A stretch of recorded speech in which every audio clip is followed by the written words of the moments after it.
Bro, feeling pretty light and airy right now.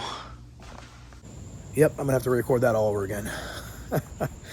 Yeah, folks, I just took some kratom and Delta 8, and it's a pretty interesting combination, I'll tell you that right now. So I'll try to keep my thoughts flowing here, but I'm definitely stammering and stuttering a little bit.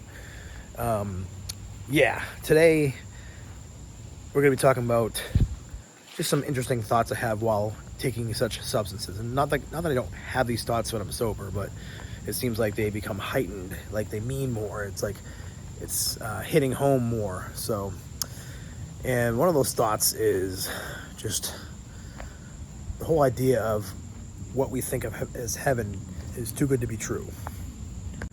So if it's your first time here, well, welcome to Faith Evolved, where I talk about all things spiritual, metaphysical, philosophical, and mental health related topics.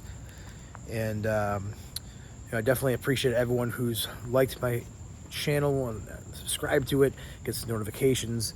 I have a lot of folks that come back and write comments as well, and I try to respond to those whenever I can, or at least put a heart on them.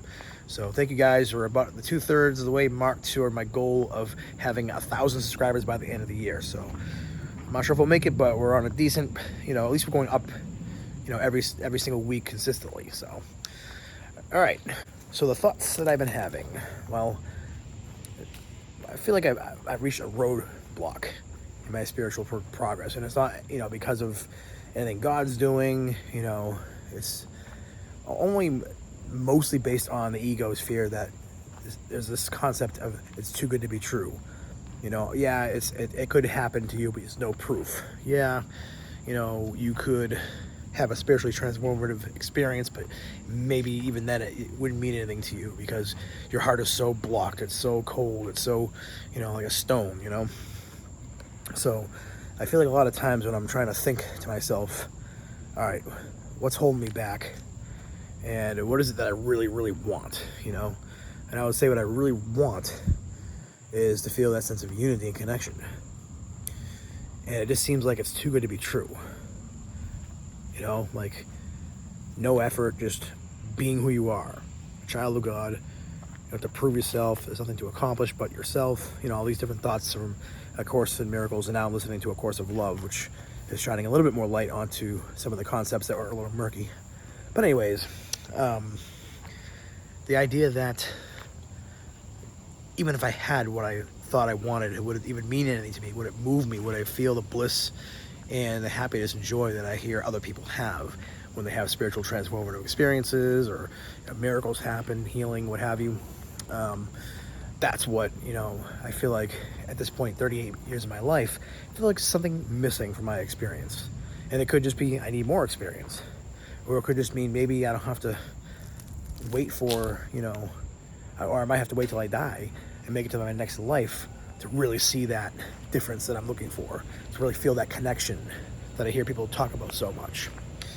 So, I'm thinking to myself, what do I do? I mean, do I just let it go?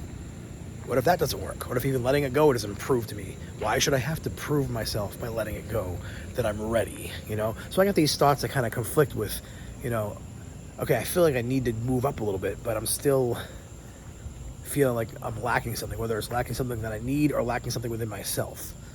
But either way, I'm still lacking something. So it's like, the truth might be that I'm, happy and that we're all still in heaven. We're just in a dream.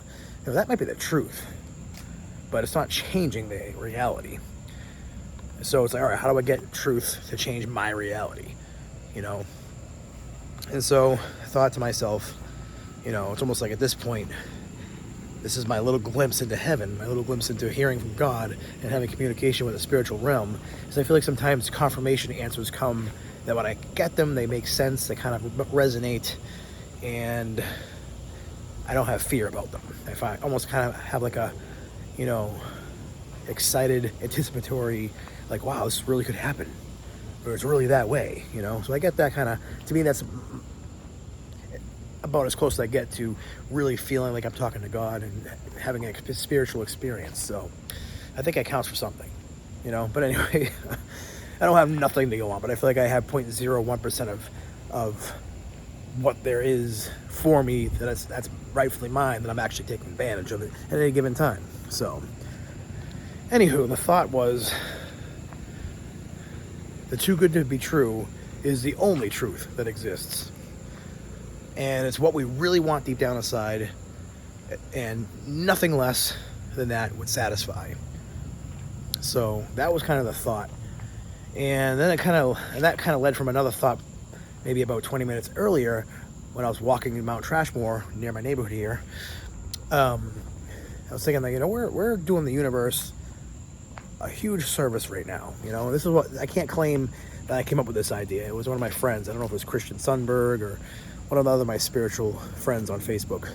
They said, we're just, we're really here doing a service to the universe. They're kind of in debt to us in some way, not like in debt like you owe me, but more like gratitude, And they're thankful that we're coming in here. We're incarnating into this really hellish experience by comparison to heaven, anyways.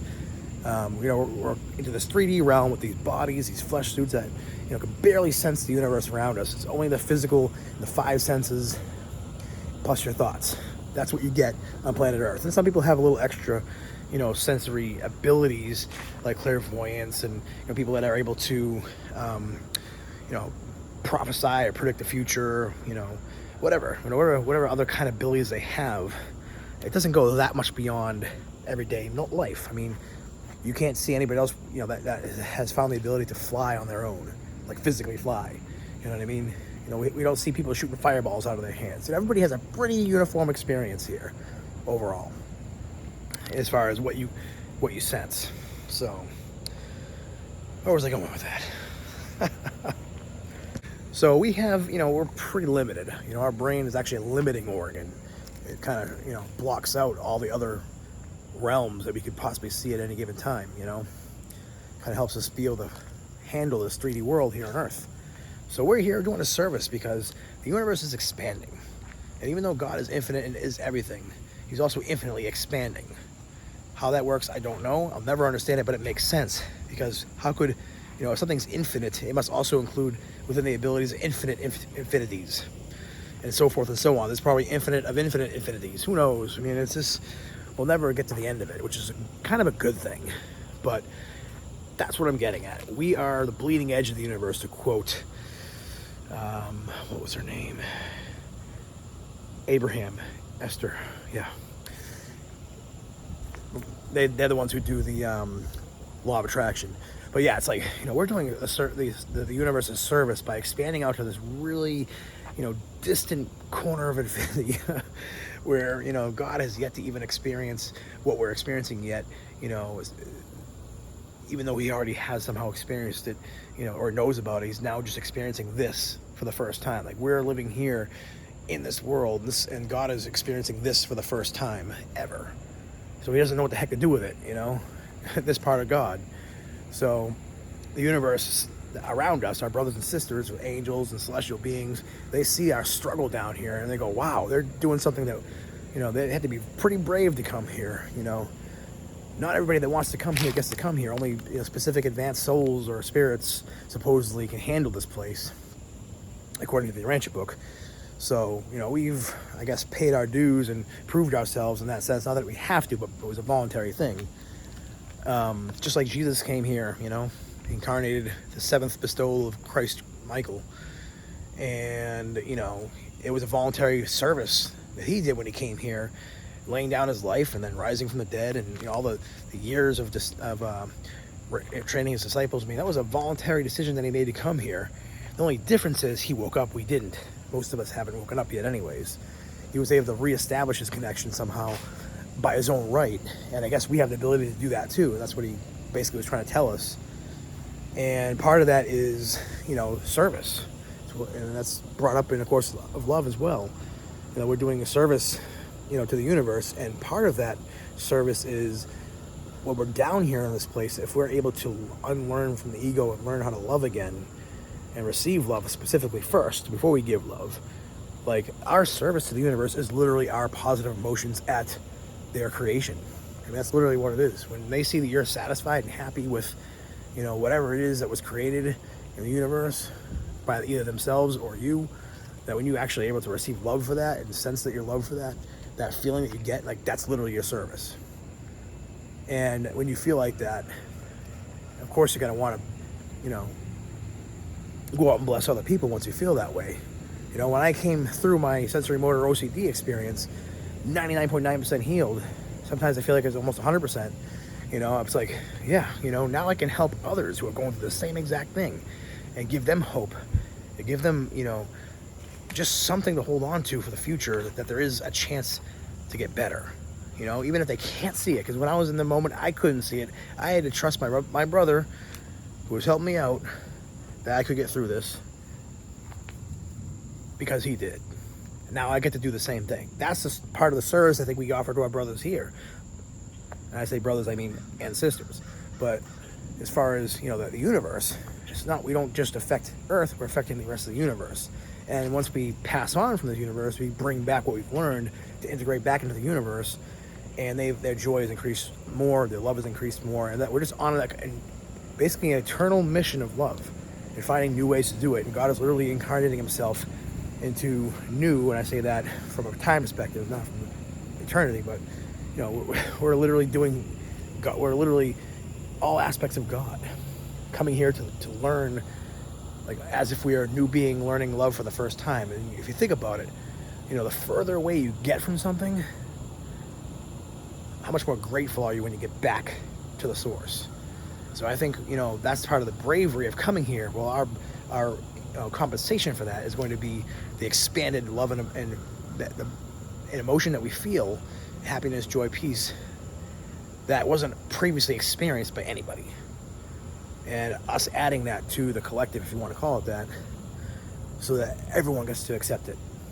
Everyone gets to enjoy it. I mean, to me, it's a perfect logical system, at least in my mind, how I think of things, if God was truly good, if God was truly unconditional love. It makes sense that every single action is going to be some way to find out how love can expand.